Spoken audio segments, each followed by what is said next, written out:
এখনের জেনারেশনের ছেলে মেয়েদের একটা চিন্তাধারা যে তারা যদি ব্র্যান্ডেড জিনিস ইউজ করে, যেমন হাতে যদি একটা আইফোন থাকে, গায়ে যদি একটা গুচির টি শার্ট থাকে, হাতে যদি একটা রোলেক্সের ঘড়ি থাকে, বা তারা এগুলো কষ্টে কষ্টে কিনে নেয় আর সেগুলো ইউজ করে, তাহলে হয়তো তার ওয়েটটা বেড়ে যাবে, তাকে আশেপাশের লোকজন সম্মান করবে, তাকে অনেক ভ্যালু দেবে।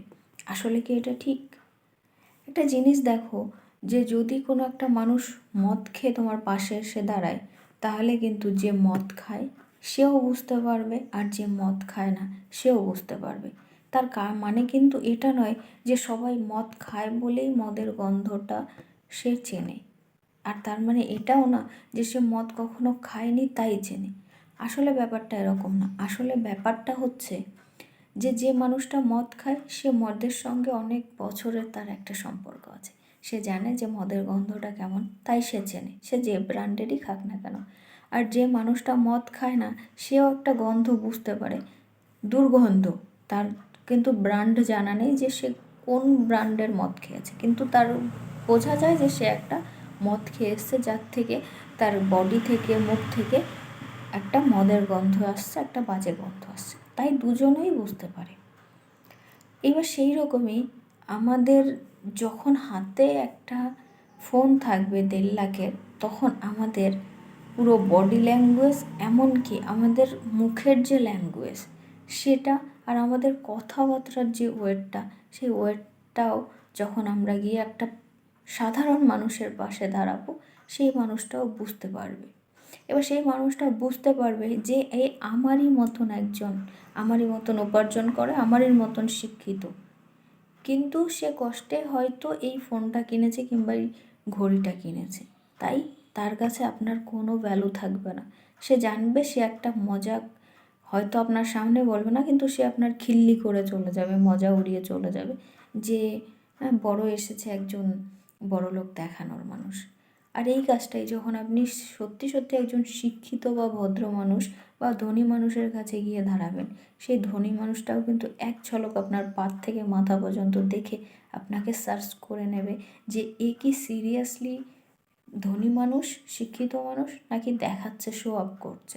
সেই মানুষটা জানে যে একটা শিক্ষিত মানুষের বডি ল্যাঙ্গুয়েজ, একটা ধনী মানুষের আদার্স অ্যাক্টিভিটিস কেমন হয়। সে কিন্তু সেই জিনিসটা দেখেও আপনাকে সঙ্গে সঙ্গে বুঝে নেবে যে এই মানুষটা আমার লেভেলের মানুষ না, না তো এ আমার মতন শিক্ষিত, না তো এ আমার মতন ধনী, হয়তো কোনোভাবে এই ফোনটা কিনেছে বা ঘড়িটা কিনেছে তাই শো আপ করছে। আর সেই মানুষটাও আপনাকে 0%ও ভ্যালু দেবে না, সেই মানুষটাও আপনার মনে মনে একটা খিল্লি উড়িয়ে মজা উড়িয়ে চলে যাবে। এবার আপনি বলুন যে কী করে আমাদের মতন একটা সাধারণ মানুষ যদি হাতে একটা গুচির ঘড়ি কিংবা হাতে একটা আইফোন নিয়ে ঘুরে বেড়ায়, তাহলে সম্মান পাবে? কোথায় সম্মান পাবে? কে সম্মান দেবে? না ধনী মানুষ সম্মান দেবে, না গরিব মানুষ সম্মান দেবে, কেউ সম্মান দেবে না। উল্টে আমরা হাসির পাত্র হয়ে যাব মানুষের কাছে। কিন্তু এই জেনারেশনের কিছু কিছু ছেলে এইভাবে যে কেটিএম নেবো, মেয়েরা ভাবে হাতে একটা আইফোন নেবো আর নিজেকে প্রুফ করে দেবো যে আমি একজন বড় ধনীর ছেলে বা আমি একজন ধনীর মেয়ে। সেটা সম্ভব না কখনোই।